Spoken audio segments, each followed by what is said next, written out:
Is this the first time we've sat down in person since 2018? Was it 18 or 17? It was 18. I only made 3 shows in 17. I did the first couple of trader shows and Jameson Lop.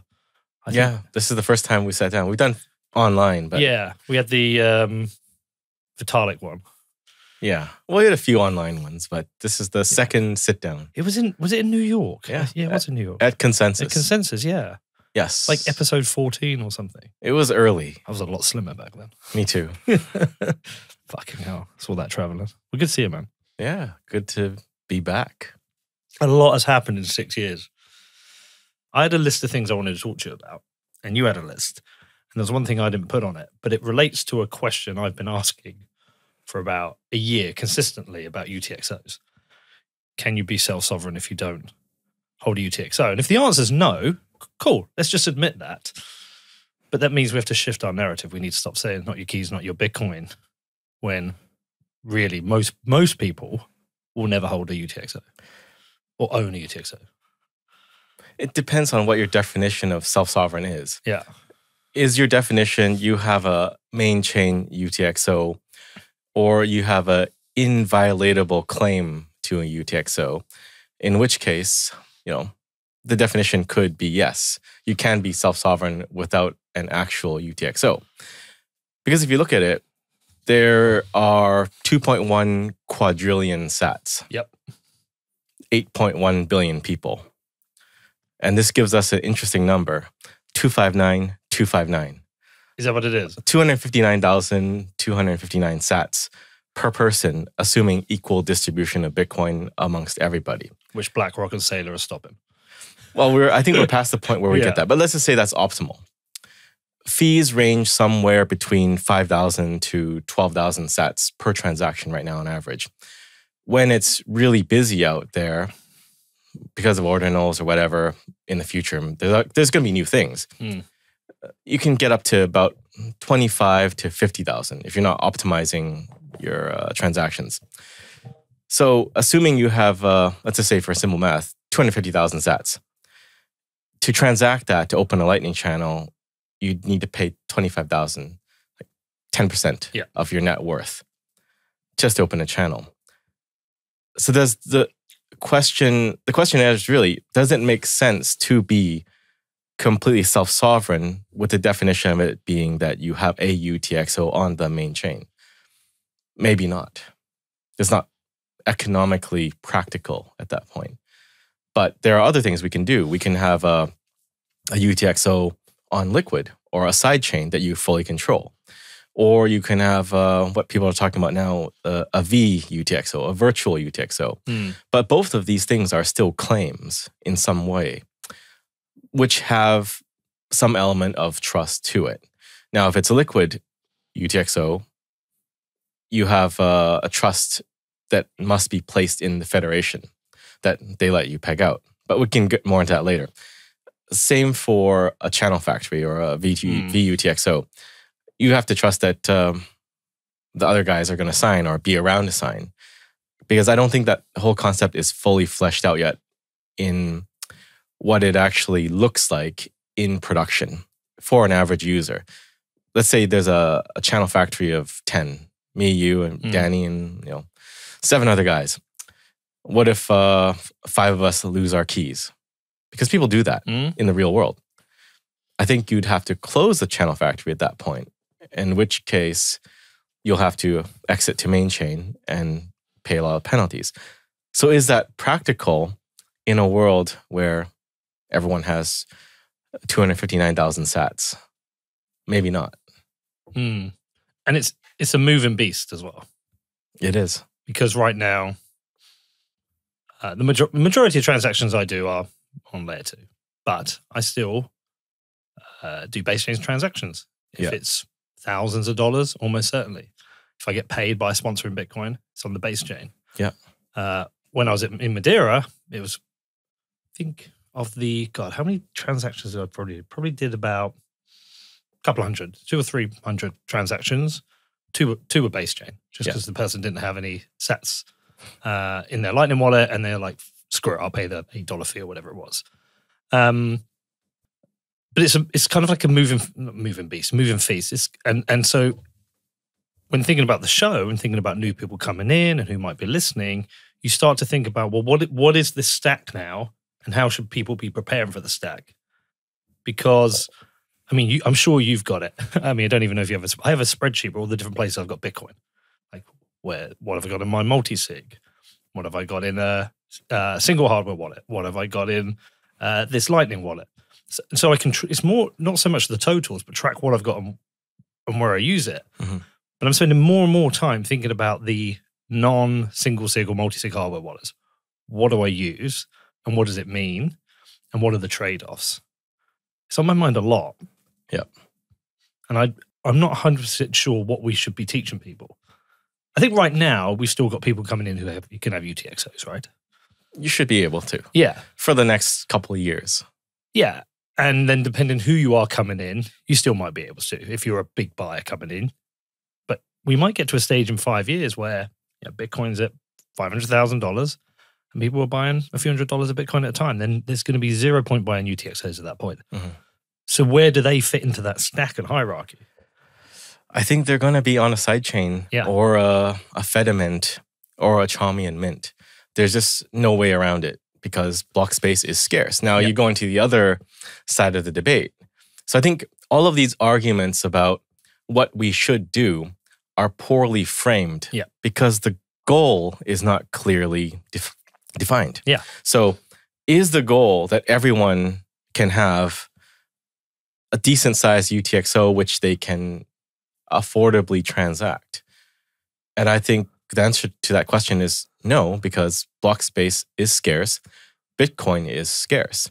So you get into the whole diatribe of collectivism now. Like, does everyone need to have one Bitcoin? Well, then we need to have 8 billion Bitcoin. We need a hard fork and increase the number of Bitcoin because everyone should have 8 billion Bitcoin. But that's kind of where these arguments are going into. How much Bitcoin should people have? Should Bitcoin be transactable by anybody? And this goes back to the origin of the scaling debate, which is I should be able to buy a cup of coffee on the main chain. And what we should really ask is, do we need fully self-sovereign coffee? Or is a wallet of Satoshi custodial Lightning good enough for buying coffee? I think so. Or is a liquid payment good enough for buying coffee? I also think so. But maybe you have a large chunk of Bitcoin that makes sense to have as your own UTXO controlled by you with your own keys on the main chain. That's more like your house or your nest egg or your inheritance for your kids or something like that. But for daily use, all of these layer 2 solutions with their variety of trade-offs should be good enough for coffee or even groceries or lunch or dinner. Well, it was great for me in Madeira when we sold £6,500 of merchandise, of which £5,500 was all on the Lightning Network, all going into my OpenNode account, and that will be transferred into Base Chain, and that will be added and consolidated with UTXOs for the Rail Bedford Vault. That's where that will sit. Right. But in doing that, I'm also thinking I don't want that to sit as a separate UTXO. Because that's a risk down the line. The way we stack the Bitcoin for the football club is, that is our foundations for years ahead. We really don't want to spend that. So I have to think about that. But these are a lot of educational barriers for people to jump early into Bitcoin. I don't know. I don't know if are you getting the phone calls yet? No. I've had 2. Okay. Yeah. 2. But it's not a lot yet. No, it's not a lot. Very surprising. I don't think it is, actually. I think it has to break that all-time high. Because then I think it has hit the mainstream news. I think you have to see the BBC, the Sky News saying, "Oh, Bitcoin's at a record price," or when it breaks 100K, and everyone's like, "Oh my God, Samson told me this at 10K, and he told me previously at 1K," and then they come back. Yeah, am I too late? Blah blah blah.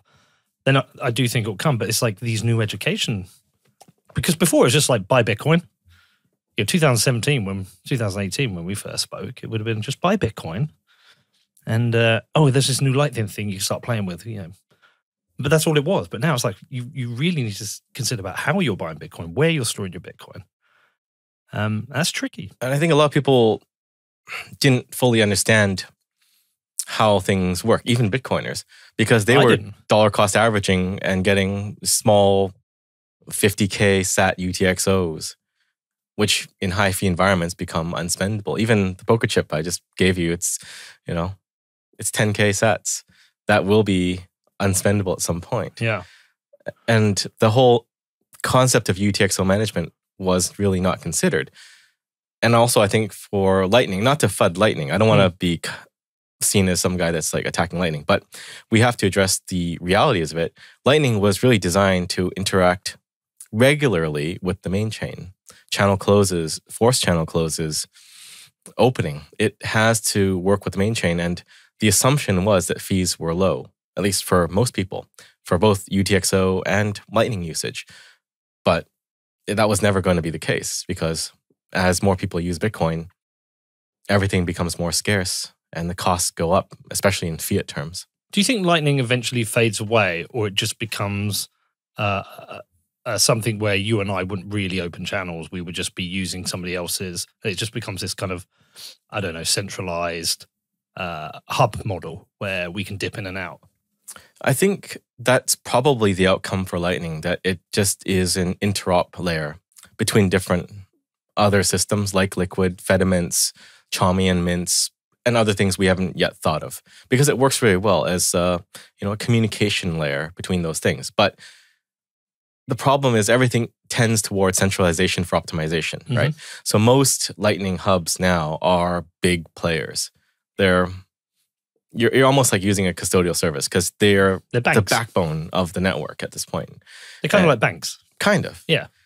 And the reason is because it's more efficient to do it that way. If you have to run your own Lightning node yourself and do all that channel management, it's a lot of work. And you have to deal with all the routing. So let's take Aqua, for example. We're working with Bolts on the back end to do the swaps between Liquid and Lightning. If there's a problem with, say, Strike, we have a Slack group with Strike. We can chat with them and fix the issues there and solve it. Same with anybody else. That's not something your average Lightning node runner will be able to do to optimize how they're routing their Lightning transactions around the network. So all of this stuff tends towards centralization. And that begets the question, is that okay? And if you're okay with Lightning with centralized hubs, then you should be okay with the Federation also, or with the Fedimint. So I think people are just sort of angry that it didn't work out how they had in their mind. Similar to how people like Roger and the big blockers were angry because they thought, I will always be able to pay main chain and buy a coffee. And we just have to come to terms with the fact that you misunderstood how this thing works. And we have to adapt accordingly and go back to other things like a sidechain. Yeah. Like even if you think of channel factories, let's just do a mental exercise here. We have a channel factory with total of 10 people. I deplete. How do I rebalance? And let's say we only have this in the world. The only way to rebalance is an out-of-band payment, maybe with the cash. I give you cash, give you a few pounds. We rebalance. But there's no other way to do it other than with Liquid. And it's the same case with Lightning. Yeah. How do you rebalance Lightning channels? Well, people are starting to realize now that Liquid is a really great solution. And it goes back to like why Blockstream built two things in tandem. Adam Back is one of the foremost cryptographers and thinkers of our time. Why did he have a company working on these two technologies that kind of work together? It's because they kind of work together. And people don't really see that. They think Lightning all the way. We're going to Lightning everything. And a whole VC ecosystem sprang up to throw money essentially at Lightning companies. And I don't even think they fully understood how it all is still directly tied to main chain. And without this other thing, like a federation, it's difficult to do any rebalancing. It's going to be the same problem for channel factories too. You still need something else to rebalance. All right, we'll come back to Liquid because I've been messaging Adam a bit about Liquid for a while now. I've been quite intrigued by it, but I can make some people really angry now. I've never opened a Lightning channel ever. Okay, I tried to set up a node at my Lightning. I was like, this is so complicated. And then when people explain open Lightning channels, I always maintain this thing. I'm going to do what I think a normie does. And I like this why I didn't run a node for years, I don't care what an XPub is. All that shit I just forget about. I've never opened a Lightning channel. It just never made sense. When I had a custodial wallet, I was like, yeah, this is great. This is like $200-300. It works. It's instant. I'm happy with the risk trade-off. I had somebody come to me at one of the conferences and try and pay on Lightning with their Lightning node, and it must have taken 5-6 minutes for the. I was like, this is fucking nonsense. Yeah. So yeah, I am more intrigued by Liquid. We will come to that. So, do you think the framing there? This is a problem with no CEO of Bitcoin or no head of marketing who creates the framing for everyone. Mm-hmm. It's like a decentralized set of ideas and narratives. But do you think the framing therefore needs to be? We need sound money, therefore we need a sound base layer that creates the framework that allows us to have money that can't be debased. Mm-hmm. And from that, different people, depending on their geography, wealth, investment needs, will use different parts of this network with different trade-offs. Is that essentially the framing? I think so. And if maybe I'm wrong, but if you go back to our 2018 pod, I think I said something like, use the right tool for the job. Mm. And it's like how you're saying earlier, if you're going to take a big payment for Bedford sponsors, do it on the main chain. Yep. But if you're going to get small payments, you should probably take it over Lightning or Liquid and possibly aggregate that first. And then you can peg out or swap into a bigger on-chain UTXO that makes economic sense. So it's the same thing. We're going to have the most important thing with Bitcoin, which is sound money at the base. But there will be trade-offs to get additional functionality out of that. Mm. And there's just no way around that. There's some element of trust no matter what you're doing. Even with a non-custodial Lightning wallet, you'll need to pay for liquidity. So if you go to Breeze, you can buy it for 1 year. And I think they say, we'll sign something and say, we'll keep it open for 1 year. But you're still trusting them that they're going to keep that channel open to you for 1 year. They could close it at any time. There's no mechanism that prevents them from closing that channel after you paid them for that liquidity. But it just goes to show, you have to understand there's a little bit of trust in all of these non-main chain solutions. But even the idea of buying liquidity, I think, is too complicated. It is. I do. The beauty of Bitcoin, I really saw it in Madeira because we've been selling merch now at events for 2 years. The first one, I think was Pacific Bitcoin 2 years ago, or it might have been Bitcoin Miami. Either way, I remember the first time we did it, about a third of the transactions were people with a debit card, about a third were Bitcoin, about a third cash. It was fairly even. I mean, I'll be out by a few points. And the trajectory has been less and less debit card, more and more Bitcoin, and still occasional cash. I mean, we did €1,000 in this one. Only twice of the 200-300 transactions I had, someone else used a debit card. So we don't take cards now. Mm-hmm. There's a whole load of complexity with taking cards internationally. But actually, even when you can do it, it's so much easier with Bitcoin. And we instantly take control of that Bitcoin. There's no IOU. Like, I'll give you an example of the football club, right? On a match day, we have a number of these Zettels, and people tap and pay for their drinks and their beers and their burgers. And then we receive the money on a Monday. So it's a 2-day wait, whereas the Bitcoin is instant. So it has become the preferred tool, but the ease of typing in a number, scanning a code and clicking send, that's, I think, all people need. They don't want to have to buy liquidity. They don't have to think about channels. Yeah. We failed at that point. And I know that triggers people, but I think we have. Yeah, ordinary people don't really want to deal with that. And this is why we're seeing people they like Aqua, because it's so simple. You get the whole Lightning ease of use and that simple experience. Scan a code and it's instant. But you don't have to deal with the balancing and all of that. It's all done by the backend with bolts and other providers down the road. And I think this is how you reach that 8 billion people, because they don't want to do all this stuff. Like, you yourself haven't actually opened a Lightning channel. Nope. What percentage of the 8 billion people are going to open a Lightning channel?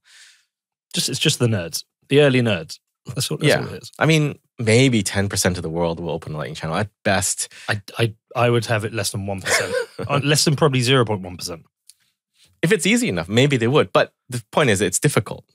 They will do it if it's abstracted away. And the actual idea of somebody saying, I'm opening a channel and opening that channel, I don't think nobody. It's a rounding error. I think they'll use something like Aqua. Yeah, I think so too. Where everything's by the way, so I told you we had, I can't remember, like I felt like half the people paying on Bitcoin were using Aqua at the event. So that's pretty impressive speed of adoption. That's the wallet I needed in Argentina. Yeah. When I pissed you off. No, you didn't piss me off. A little bit. No. A little bit. But that was the wallet I needed. Yeah. Because I needed Bitcoin and Tether. I would say from all the places I've been to, okay, and I'm going to say 100% of the need is some combination of Bitcoin and a dollar substitute, right? Yeah. It's Lebanon, Argentina, Venezuela, US, here. That's all people need. And the ability to swap between the two is super useful. So if I was in, if I'd had Aqua when I was in Argentina, I wouldn't have been sending Tether on Bitfinex on the Tron.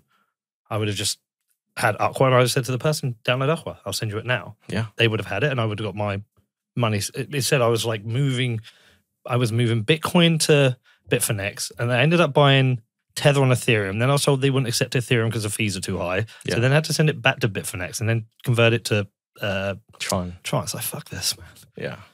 It's too much. So you created the wallet I wanted, which is great. Yeah. When's your next trip? You should use it. Well, I will. Let's try and think. What's the next one? The problem is I'm not making any more films for a while. I do need to go back to Argentina and I do need to go back to El Salvador. So possibly either of those. The adoption's been pretty good, right? Oh, yeah. We haven't really pushed it yet. We know there are things that we need to fix too. So let's say the first release, Alpha, we're almost ready with Bravo. And then Charlie is the next one.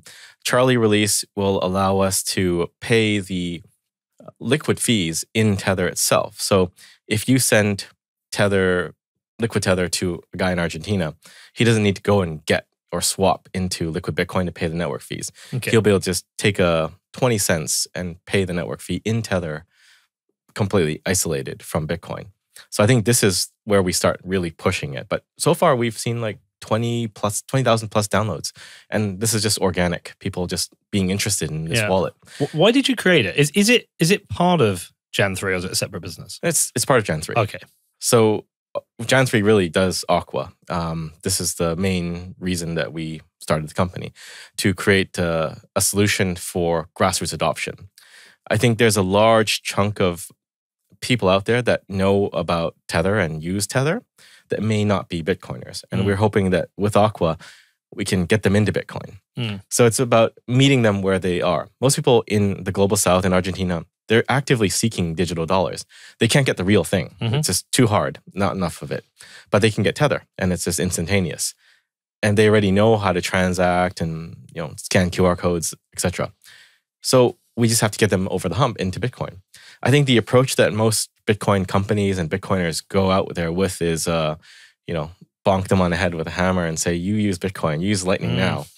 Don't use a stable coin. But I don't believe that's a way to get them onboarded by just shouting at them. We should give them a tool to do what they want, and a better tool, because I think Liquid USDT is better than all the rest, simply because it's cheaper, confidential transactions, more reliable. Like when you send a Ethereum transaction over a Tether Ethereum transactions like those Tether ones can be lost. They just disappear sometimes. So I believe it's a better user experience using Liquid Tether, but there's never been a wallet that's really easy to use where someone can just download it and get it right away. And we have a big plan underway to make Liquid even better. So it's called Operation Tsunami, and this is to decrease fees for sending in Liquid. So right now it's about 20, 25 cents per transaction. And is that fixed, whatever the size of the transaction? It's just based on it's like Bitcoin. It's based on sats per VByte. Okay. Or Liquid sats per VByte. But we should be able to decrease that by a factor of 10. Great. Which makes it far more competitive. People complain about Aqua right now because if you do a small transaction, we can't beat a wallet of Satoshi. I can send you 21 sats or even 1,000 sats on wallet of Satoshi for 1 sat or 0. Yep. I can't do that on Aqua because there's liquid fees. But once we drop it down to about 2 cents a transaction, it suddenly becomes open to buying coffee with Lightning in Aqua or transacting Tether reliably and cheaply. And we haven't had a wallet that did that yet. So I think the door is open for Liquid adoption. A lot of people are still stuck in the past and saying, no one uses Liquid, but Liquid adoption has always been organic, just like Bitcoin adoption is organic. There's no ICO with Liquid. It's just people started building on it and started using it. And it's just snowballing now, to which point most Lightning companies are using Liquid in the background to rebalance, actually. So I will come back to Liquid. I just wanted to tap on one of your points there, because you said about hitting people on the head with a hammer saying use Bitcoin. And, you only have to travel to these places to understand why that's not a realistic solution. Yeah, it's great in a bull market. And I know there'll be examples of somebody selling pineapple somewhere for Bitcoin on Lightning. But the reality is that people understand the dollar, and they need the dollar, and they need to transact. But you can convince those people to maybe put a little bit into Bitcoin. If they've got it in their wallet, maybe they've got a bit left over and they will. So I just wanted to tap onto that. But back to Liquid. Yeah, I'm really intrigued by Liquid, because we are in this world where we have got these kind of cost pressures on Lightning. So I've been looking at Fedi and I've been looking at Liquid.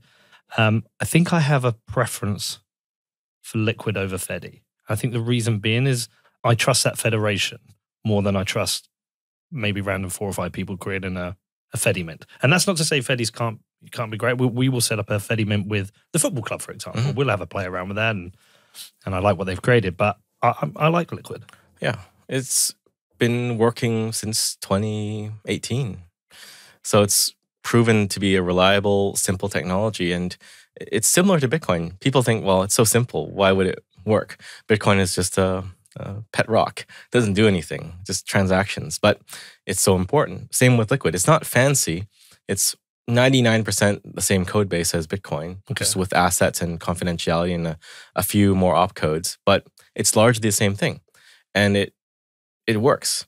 All of these other things that we're pursuing right now, whether it's channel factories, ARC, everything, they're very complex. I don't think the design is fully mapped out yet. And the actual practical usage of them is not fully determined yet.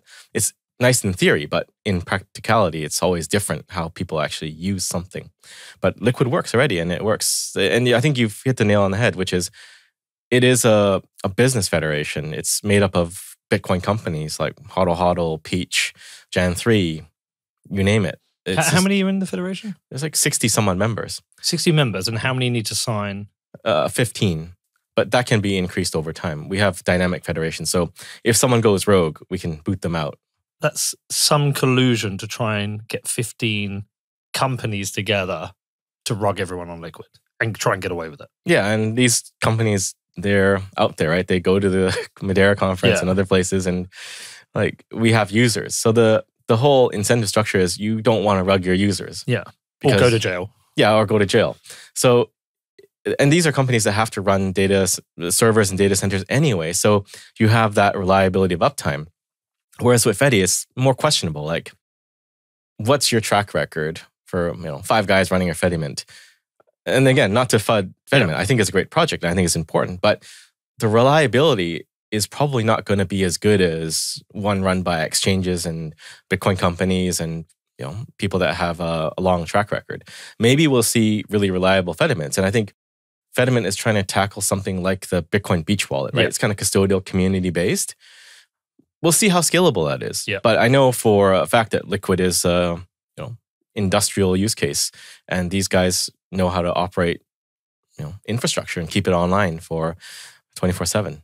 Well, look, we are on the verge of a bull market, or in one, depending on who you are, which means I have got new listeners coming in all the time, and they're going to be like, okay, I've just heard about this Bitcoin thing.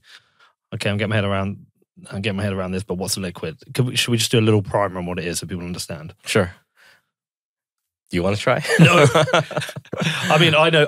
I just know it's a way of pegging in and out of Bitcoin. Yeah.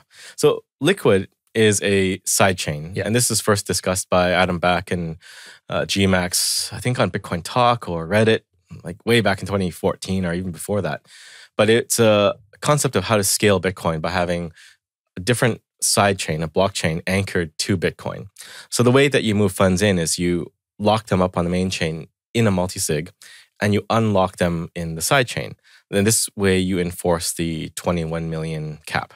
So you can only have one Bitcoin in Liquid if you have one Bitcoin in the main chain. There's no fractional banking here. But once you have that in Liquid, you have the benefit of 1-minute block times, confidential transactions, and atomic swaps within the network for LBTC to Tether or any other asset that's issued in this network. But the benefit of Liquid is that it's not completely reliant on the main chain like Lightning is, because every Lightning transaction is anchored to some UTXO, and you'd probably need to close out, or someone can close your channel and boot you back down, and you have to pay those fees. With Liquid, you don't have to deal with that. The other thing with Liquid is you just get as much LBTC as you need. There's no concept of channels and capacity, which also is more complicated with Lightning. Because as a Lightning service provider, if I want to open up a channel to 1,000 users with $1,000, you just multiply that out.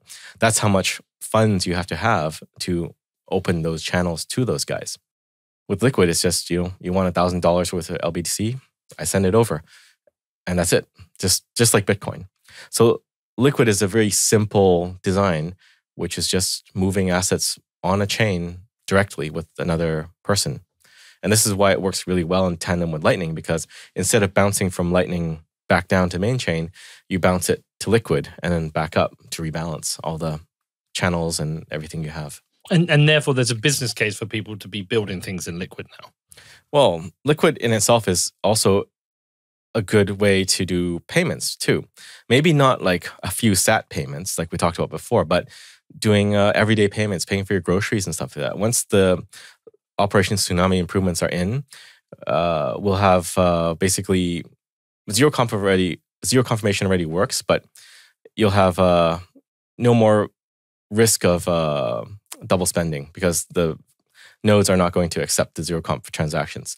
So you'll be able to have cheaper transactions for zero comp, which lets you use it for payments. And it is quite scalable because Liquid is still a federation. It is centralized. There's no claim that Liquid is decentralized. I mean, there is no center, but it's still people running the federation. But the benefit of that is that we can change it. We can hard fork. We can make bigger blocks. We can do all sorts of things to make it more scalable to reach, Visa, Alipay levels of throughput. Yeah, so I've got the Aqua wallet open. Again, like I said, it's got everything I need. It's got Tether, it's got Bitcoin. But this layer 2 Bitcoin, Liquid and Lightning, that's kind of a new concept as such. It is. I think Moon Wallet first used it. They just said, you have one balance, it's Bitcoin, and they did submarine swaps. But it failed because main chain, connection to main chain. And when fees were high, it just didn't work. And I think another, it was Volpin Ventures. They did it in Marina Wallet, where they did these submarine swaps between Liquid and Lightning. And I think we just made it more popular and more accessible. But how would you explain that to your grandma? It's just, for your grandma, I wouldn't even go into the details. I say it's faster Bitcoin. Use that for payments. Use that for payments. Yeah. And I can transfer between them all. Yeah. Yeah. You'll need to go to the marketplace because Apple didn't let us put the swap button there. Why not? I don't know. But you can still do it. You can go to the marketplace and hit swap. Yeah. It's very cool that you've done it. And I like the innovation and the speed of innovation on it. Thank you. I think, like I say, it's the wallet I needed. So when I travel in next, I'll be loading up and using it. You think we're potentially looking at another civil war? Possibly. Do you? How do you reflect back on 2017, 18? Because I was green. I was new then. I was like, bigger blocks make sense. Smaller blocks make sense. My signal is I just looked at who was. There was one side, which was Roger and Jihan and a couple of other people, and then I was like, Anna back. Samson, Jameson, they all think this. Okay, I think they're right. But I didn't know. I truly didn't know. I know, because you interviewed Roger and all the big blockers too. I had no idea. I was new. When you come in, how do you know? People are yelling at you, like, no, we need bigger blocks. We need cups of coffee. No, we need smaller blocks. When you're green, you don't know the different personalities. You don't know their history. Trying to figure out it's complicated. I spoke to everyone. I was like, no, these guys are right. That was for me. How do you reflect back on that whole period? Because you were one of the main players in it. Yeah, well, looking back, I'm glad it happened. Yeah. Because imagine if that happened now, after ETFs launched. it would have been a massive debacle. So I'm glad that we got it all out of the way. But there is a risk, as you're alluding to, that we go back into it because now people are clamoring for changes. Maybe it's the drive chain guys, they want their BIP.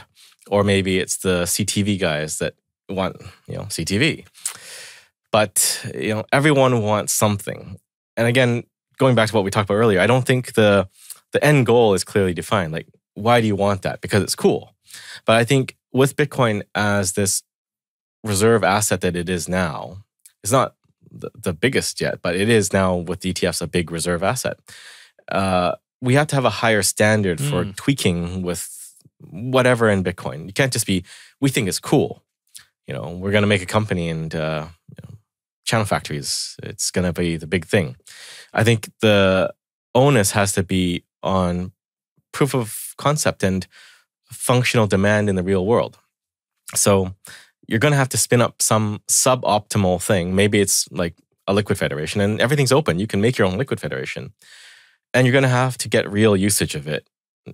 Tens of thousands of users at least, if not hundreds of thousands, to show that, people really want to use channel factories.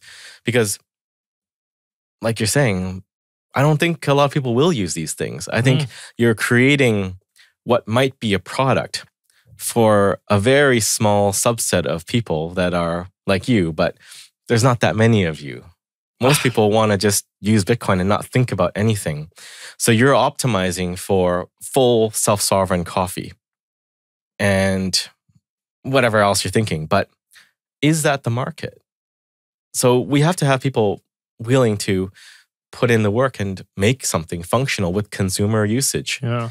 And show that we should change Bitcoin for this because, I've got 1 million users now and we're growing at a massive rate. But I don't think you'll see that just for the fact that most people don't want to deal with it, just like you don't want to open a channel. Well, it's like I always look to John Carvalho on this stuff. I think he's really good because he wrote this, I think he wrote it a few years ago and retweeted it recently. He said, every single upgrade to Bitcoin should be considered an aggressive attack on it. And we should look through it as the lens of an aggressive attack and what it brings. I need Bitcoin I need to be able to hold it in a secure multi-sig wallet. I need to be able to send it on the base chain and receive. And ideally, I need to have a layer 2 solution where I can send it quickly. Yes. I don't need much more than that. I don't need quantum cats. I don't need ordinals. I don't need all that bollocks. I just need good sound money. And I think most people just need that. So are you okay to trust the Federation that they keep signing the blocks for Liquid? Yeah, at the moment, because I kind of think of that Federation, like Fedi, I do struggle with. I go back and forth on. I think, yes, I could do one for Rail Bedford and we have people to come to the club. But I was like, why would I do that? But, maybe it's a bit of fun. But when I hear the use cases for Fedi where people say, well, it might be like a village and you can have 4 people. It's like, okay, I get it. But those 4 people could rug you. Yeah. I look at the Liquid Federation, I think that's a bit more like miners. You look at the incentives. There's no incentive for 15 of them to collude and rug you.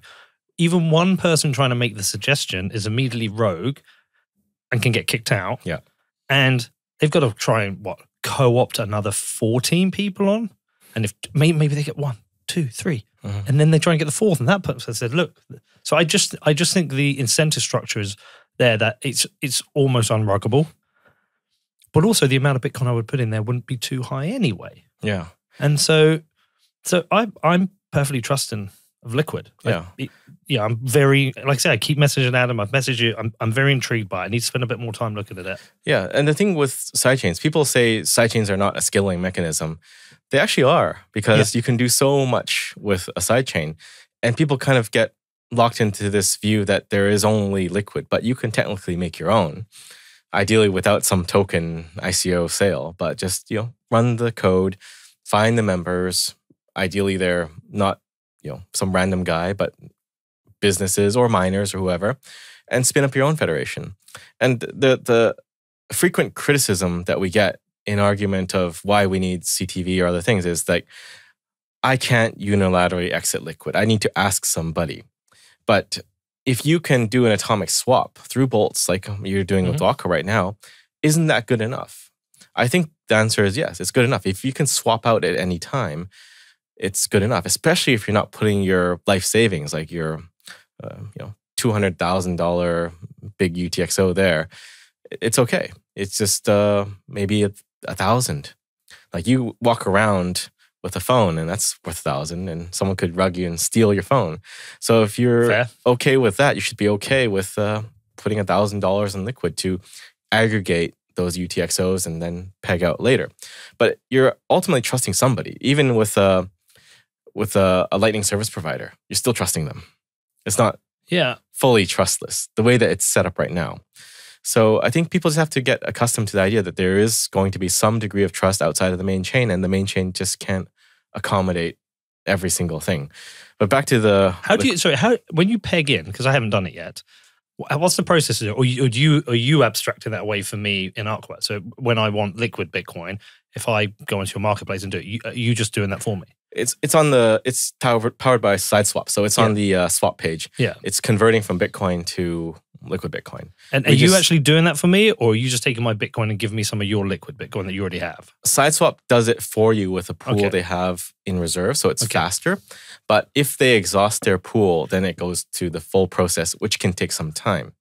But generally, if there's liquidity, it swaps pretty quickly within a few blocks. So most of us could get Liquid Bitcoin without pegging in and out. Yeah. Someone's doing the...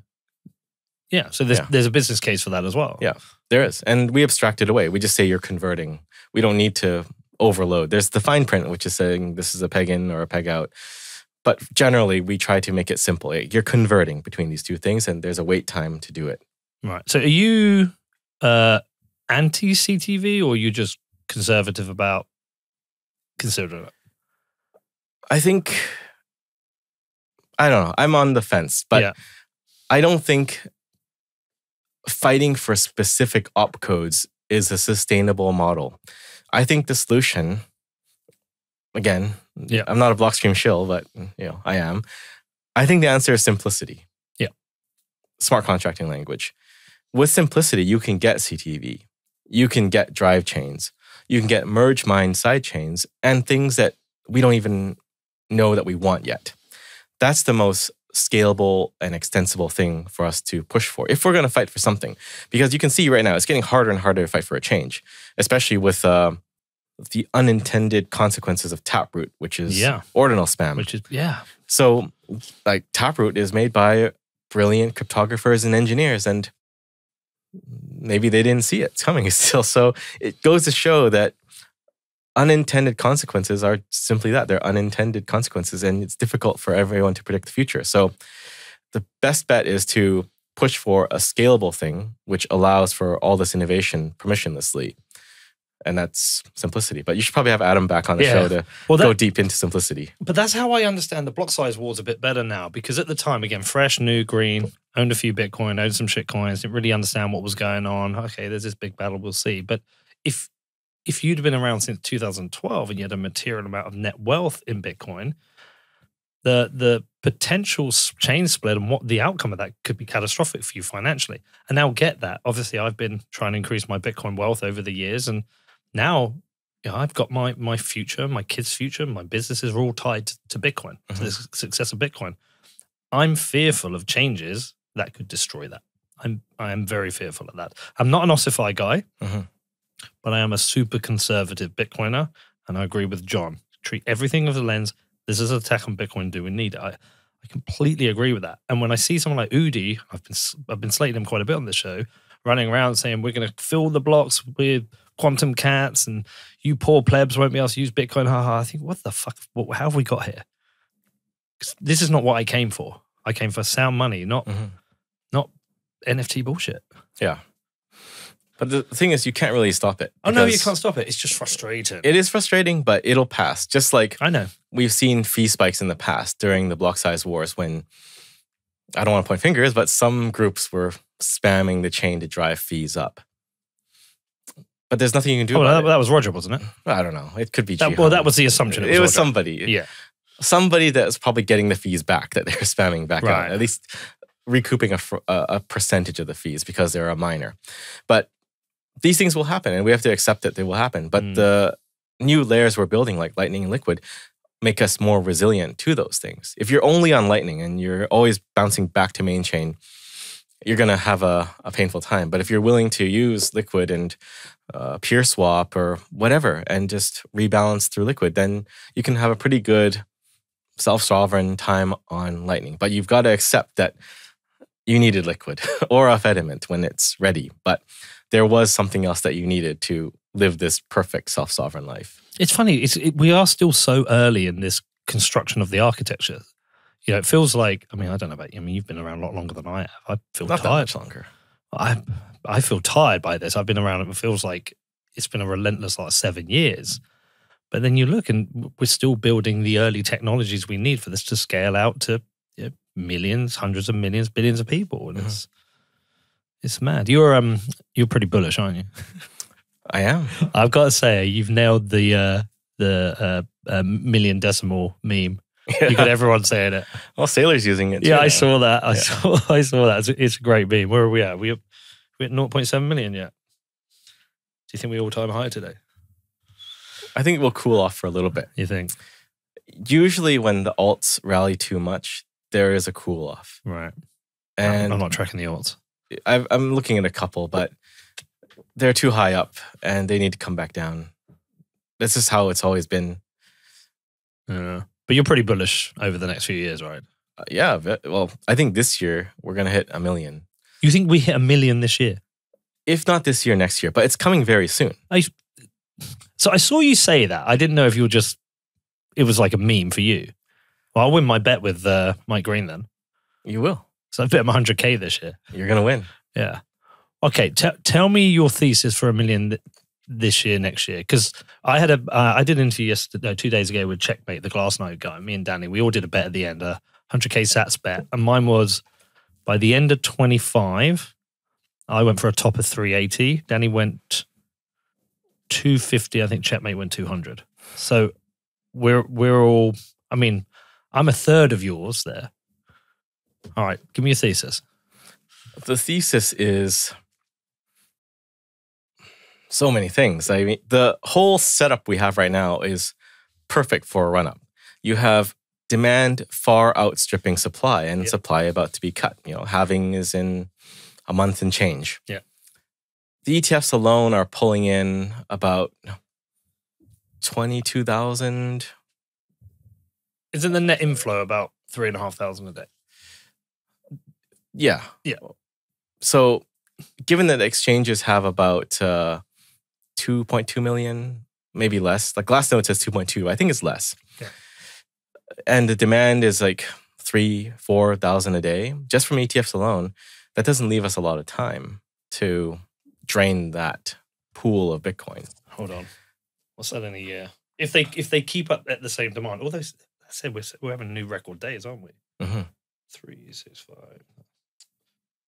That's 4,000.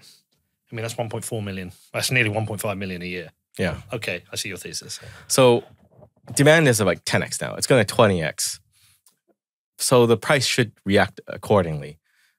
Even if that doesn't happen, you have the concept of the Veblen effect and the Veblen threshold, which What's the Veblen effect? Veblen is the Veblen. So it's Veblen goods are what were theorized. Like a luxury good is valuable because it is valuable. Okay. But I just twisted it a bit and call it the Veblen effect. But as Bitcoin becomes more valuable, it just becomes more desired because it is valuable. And there's a threshold at which you cross. I think that threshold is probably parity with gold market cap, which is about $450,000 to $500,000 a coin. Okay. Once you cross that Veblen threshold, you start to demonetize gold because now this thing is gold. It's multi-trillion dollar, we're already trillion, but like 8 to 12 trillion dollar market cap. Then you start to eat into gold because people see it as equivalent to gold. It's the new gold. And I think the media narratives will say the same thing. That's an important threshold when we pass gold.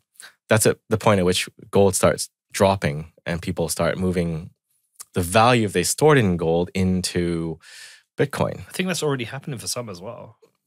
I think so. But it'll happen en masse when you outstrip gold. Rest in peace, Peter Schiff. Okay. So I'm really bullish as well. I've seen what the ETFs are hoovering up. I'm still still cautious about BlackRock. I'm still skeptical of BlackRock. In which way? I just I mean, they're going to have more coins than Michael Saylor in the next few days. Yeah, they're a big player in the market. They possibly end up with the biggest stack in the market, and so they become a key player. Mm-hmm. What meetings are they having? Which Bitcoiners and when to maybe exert influence at certain points?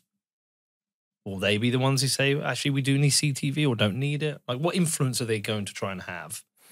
What influence may come from central government to them to influence Bitcoin? I'm just,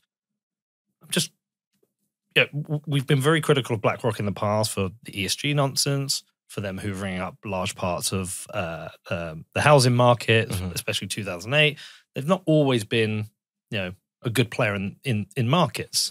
No, I think you have to assume that they're going to be a bad actor. Yeah. You should assume everyone's going to be a bad actor. And this is why you need decentralization of a lot of things, especially mining. You need devs that are not all in one jurisdiction. You need miners that are not all in the US. And I think you need countries that are adopting it too. Yeah. This is how you mitigate that risk. So I think the work we're doing at Jan 3 to onboard nation states is critical because, BlackRock has a lot, US government has a lot, China has a lot, but let's get some into Argentina. Let's get some into, Brazil. Let's get some into India. And then it's a competition between BlackRock and nation states, which I think equals out that balance of power. Yeah, I mean, so look, I do think there's a point where the price does go parabolic because at the moment it's really the ETFs, Michael Saylor, and some retail, or they're the main players at the moment. And Tether. But of course, Tether are buying a lot. Yeah. But that's 3 or 4 main players. What happens when you get 40 or 400 or 4,000? Where Apple looks and goes, we need some of this, or Tesla come back in the market, and another nation state, and the Saudis, and there's not a lot of Bitcoin to go around. There's not. But I think that threshold, the Veblen threshold, is where you start to see Apple moving. Because for a lot of people that are new to Bitcoin, it's hard to understand when you should go in. Yeah. But when you overtake gold, psychologically, you've crossed the barrier that this is the new gold. Yeah. So like we talked about earlier, retail's not here yet because it's not high enough yet, right? So you get it. You get it implicitly. It's not high enough. But at 0.1 M, it's high enough. I'm doing everything to not sell Bitcoin. Everything. Do you want to hear about my favorite trade of all time? So with I talked about this in a pod, I think previously, but so with the podcast, outside of cash flow for paying wages, we keep everything in Bitcoin. All sponsorship money straight into Bitcoin. And at the end of my tax year in October, my accountant came in and my corporation tax bill was £177,000. It was 8.05 Bitcoin. I was like, I don't want to sell this Bitcoin. So I said to her, what happens if I don't pay the corporation tax? She said, they'll charge you 8% annual interest. I was like, okay, great. So I'm not selling that Bitcoin. And so anyway, we've got to, where are we now? March. And I think I've incurred about £6,000 of interest. And the bills dropped from 8.05 Bitcoin to I think about 3.4 Bitcoin. And so I said to her, she said, the tax office has been on the phone. They said, you need to pay the tax bill. I was like, okay, well, what's my deadline? She said, well, kind of now. I was like, well, what happens if I don't pay it? She said, well, he's going to phone me again. I was like, okay, and then what happens? And she said, well, then he's going to phone you. And I was like, okay, but then what happens? And she was like, well, he's going to tell you to pay it. And if you don't pay it, he's going to apply to the court. I was like, okay, and then what happens? She said, well, the court will write to you and say you've got to pay it. I was like, and then what happens? She said, you'll go to court and you get a court a judgment against you. I was like, okay, that's my deadline. I am not selling any. I want to get it down to under 1 Bitcoin. I want you to be right, and I want to get it under 1 Bitcoin. Well, you will. And so this is your own speculative attack on the fiat system. Yeah, fuck, they tax me enough. I want you to get as little Bitcoin off me as possible. Okay, wow. Okay, so 1 million potentially this year. It's looking like it, and it's not impossible. You're already seeing Omega candles in other markets, like in Egypt, in Turkey. Egypt was 50% yesterday, wasn't it? It was like 11 Omega candles. It went up like 1 million Egyptian pounds. Because I think they devalued. Did they devalue the currency yesterday? Did they halve it? something like that. But, yeah, ridiculous. They saw a $1.4 million candle for the day. Jesus. But in Turkey, you're already seeing like regularly 2 Omega candles. That's why Omega candles are great. It's like a good measuring stick for what we're going to see in main Bitcoin, the dollar Bitcoin, dollar denominated Bitcoin. Jesus, man. How is the Jan 3rd stuff going? It's pretty good. We're definitely seeing a lot more interest. We had a number of meetings last year. Yeah. Meeting with the president of Colombia, Suriname, Prime Minister of Montenegro. And this year, it's just trying to get some of those across the finish line, but also trying to get more. But I think the meetings are going to come easier now that the ETFs are approved. Right. So we got those meetings before ETF, but post ETF, that whole landscape has changed. It's no longer a discussion like, well, Bitcoin is used by criminals, right? No, it's used by BlackRock. Is Jan 3rd, it's a business. Yeah. But approaching companies it sounds like a cross between, is it lobbying or consultancy or a bit of both? Just spreading the good word about Bitcoin. but okay, and so what? I'm not sure how much you can tell me about the meetings, and I'm sure a lot of confidential stuff happens. But what's the challenge with getting a nation state over the line versus your friend in the pub? It's largely the same. Really? So am I too late? Yeah, well, I'm in, but then do they actually buy it? The guy in the pub. Right. The governments are the same thing. Like, it's very interesting. Let's do something. And then do you do something? So it's the challenge. Like, getting it practically implemented is difficult. And I think the biggest problem is they don't see the massive benefit to them because they're so enshrined in day-to-day operations, heads down, looking at immediate problems that they can't see a year or 2 years out, right? Like I was at the parliament here in the UK just for some meetings. Can't talk too much about it, but I know there's people within the Conservative Party who are pro-Bitcoin. I know for a fact. I know Rishi Sunak talks about being pro. He's pro-crypto. Pro-crypto. Yeah. And I think Jeremy Hunt is pro-crypto, but we have some of the shittiest legislation, banking legislation, that is stopping people being able to buy Bitcoin. Yeah. It's killing me, man. Yeah. But, the talk yesterday was the budget, and there's no mention of Bitcoin in the budget. So, and I sat in on a few sessions, and they're talking about inflation and cost of living and all this stuff. And the answer is right there, but they're so heads down looking at the immediate problems that they can't see the solution just outside of view. I listened to the budget yesterday, and they're like, we're going to take 2p off your national insurance, and then we're going to move this bit of money here and this bit of money there. Yeah. And I was like, when you look through all through the lens of Bitcoin, I was like, it's so clear what you've got to do. You got to strip back as much government as you possibly can, and if you're going to print money, print it and buy Bitcoin. Yeah, just do it. Like, you're already printing and stealing from us. At least buy Bitcoin with it and forget about it. I was thinking about it because I've been toying with the idea of running for mayor in Bedford because our current mayor's a moron. Yeah, I predicted on Twitter that you're going to run for mayor. So I'm thinking about it. And then PM. Well, we will see. Can you imagine that? Fucking weird. Well, there's weirder things that happen. Like Malay is a total left field. Yeah, I mean, look, it's all possible. But I am thinking of running for mayor. Canute, I was at Canute in Madeira, and he said your campaign should be, I'm going to do fuck all. But I actually said no. Actually, what I think I want to do is just my campaign is I'm going to eliminate all the waste, everything we waste, every person we get rid of, and any money that's left over will go into Bitcoin. And that's all I'm going to do. That's my entire campaign. Maybe I could be a prime minister. Is it easy to get the meetings, or is it hard work? I think it's going to be easier this year. Easier. Because the narrative has shifted. So many people still think of Bitcoin as a bad thing that enables bad things. But with the ETFs, I think the whole landscape has just changed. The conversation is different now. It's about an asset. It's not about drug money. It's an asset that's held by institutions. And it's going to be held by more institutions because I don't think people fully understand the magnitude of what the ETFs did. Now central banks can have Bitcoin exposure without having to hold the thing or get a custodian to hold the thing.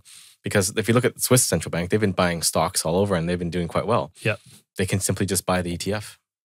When you look at the future, are you essentially seeing the ETFs as the game changer for Bitcoin that sent us through to the point of no return now? I think so. The way to look at it is the ETFs are just a doorway to the fiat economy and fiat system.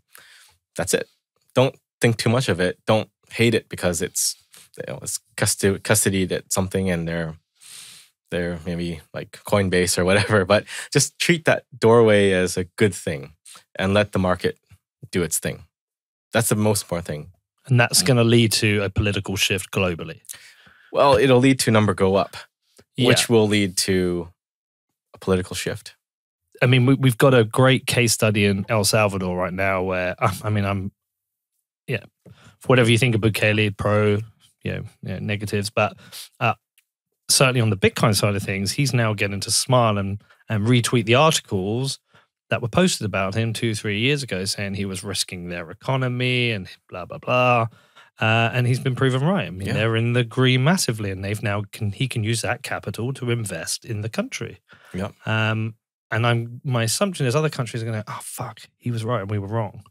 But we're not there yet. I know. The number has to go up more, and then we'll get there. So, and it's the gold. It's the Veblen threshold. The Veblen threshold. Overtaking gold. And you think that's this year? Well, you look at all the money printed, the trillions and trillions of dollars, $1 trillion in Canada. How can it not go up? If you think of Bitcoin, it's just a measuring stick with 21 million units on it. The reason why the number has to go up in fiat is because this thing is static. And you printed a lot more of those numbers, so it's got to reconcile to this somehow. I want to see this Argentina, this Egypt chart. That's why we actually need Danny here. All right, okay, Egypt. I don't have the Egypt chart, but I have Argentina and peso chart. Here's the peso to dollar, Argentina peso to dollar. It's trending to zero. Jesus. Have you been out there? Yeah. I was actually supposed to meet Milei before he was president. Right. Yeah. I mean, he's doing interesting. Hasn't he cut their deficit? Yeah. From like 1.2 trillion to a surplus now. He's making a difference. Doing the same thing you're going to do for Bedford. Mate, the problem we have is you have very little actual control. Yeah, there you go. Mm-hmm. Wow, look at that. Oh my God, this is over the space of a month.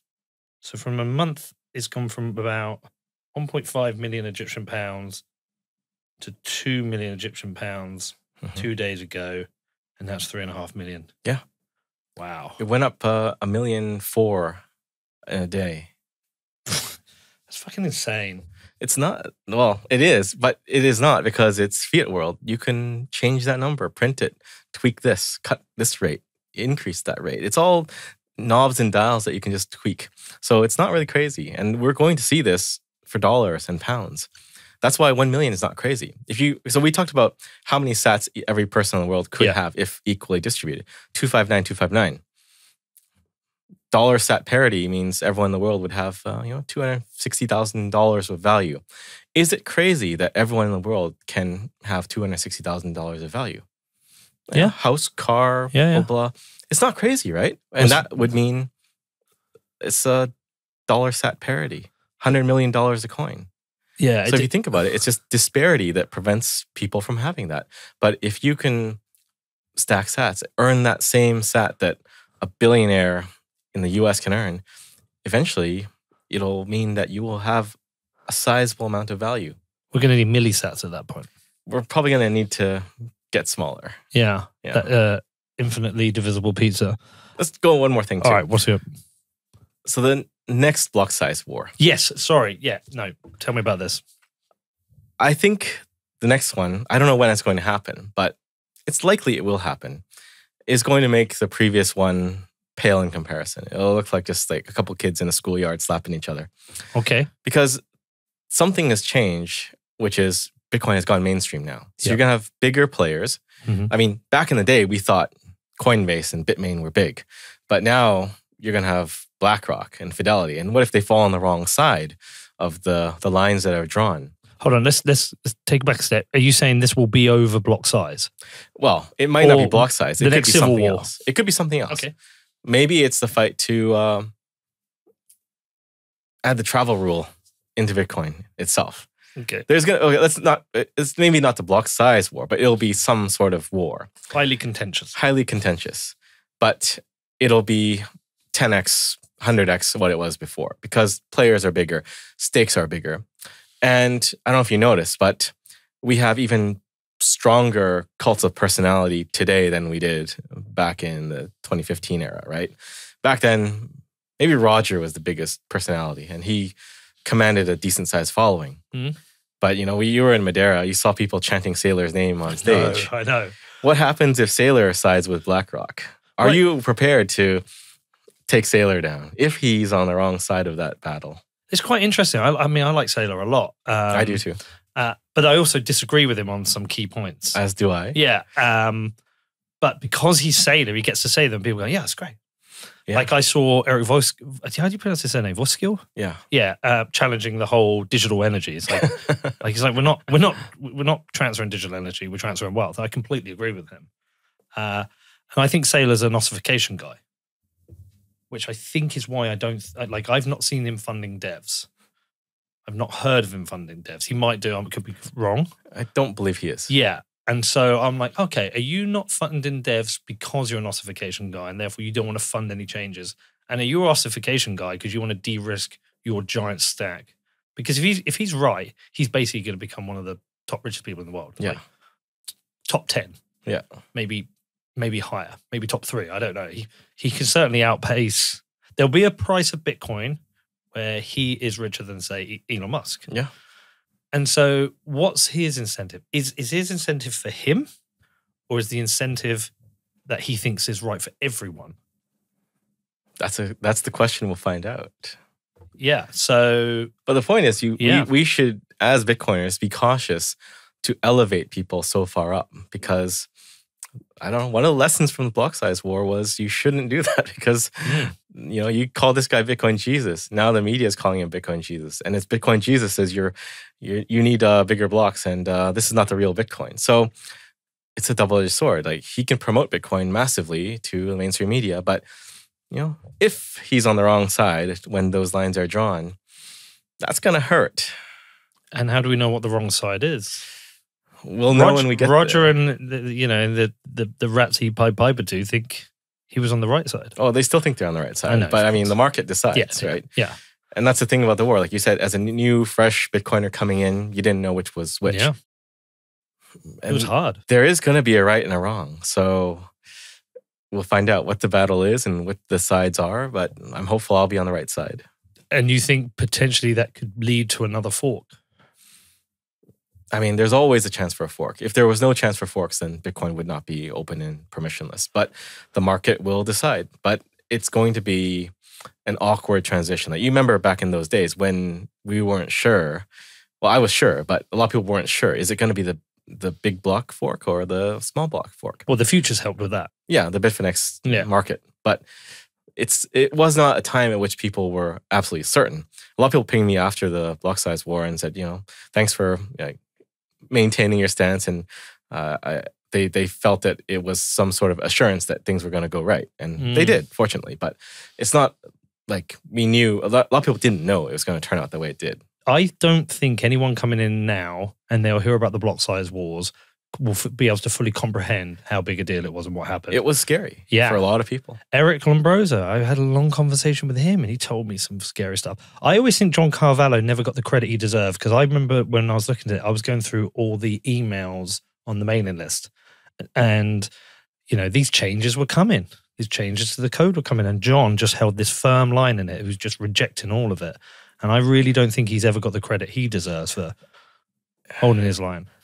You're holding a finger up. I've heard things, and I talked to some people at Madeira at the conference at Atlantis, and they're saying that Carvalho is disillusioned with Lightning now, and he's leaning towards big blocks were right. Well, so he said that to me. So I don't think he thinks big blocks were right, but he is certainly, he did show me. He questioned Lightning, and he did say, the irony is that Roger was right, but I don't think he's actually saying Roger was right in terms of we should have bigger blocks. I think what he's saying is we should be doing more research into increasing the block space, the block weight. Sorry, like more work can be done. Like we got 4 megabytes through a segment, right? Block weight. I'm completely out of my depth, but I think that's what he's saying. I don't think we should mess with the parameters. Okay.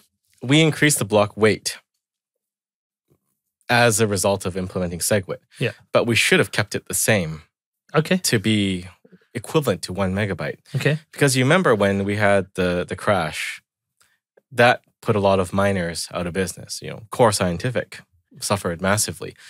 And this was because there was not enough pressure to keep fees high enough to let the miners earn enough. Right. Okay. So if we didn't mess with what Satoshi had, it would have been better, actually.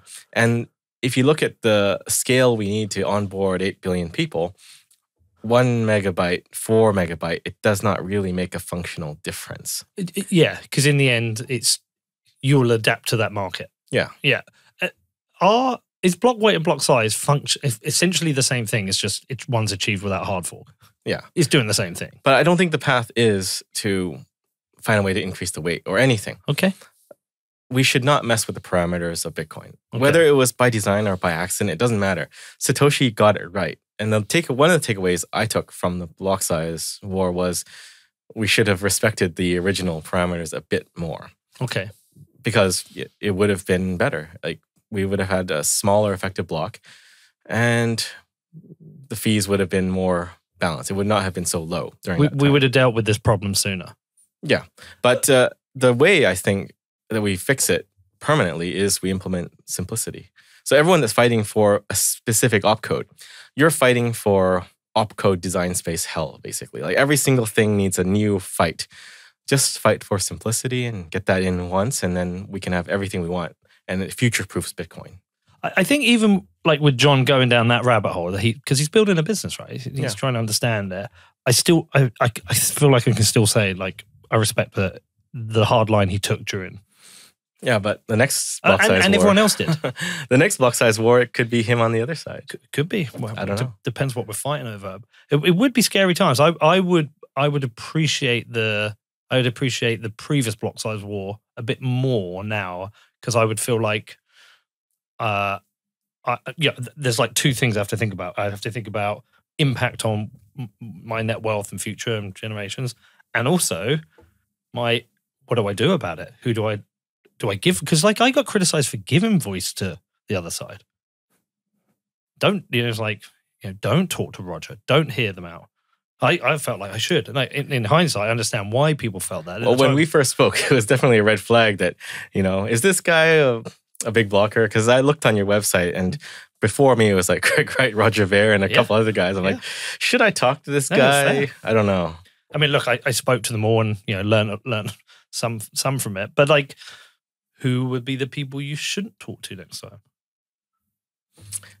I think you should talk to everybody. Let the people decide. Yeah, and I think most people end up figuring it out. Yeah. All right, scary times.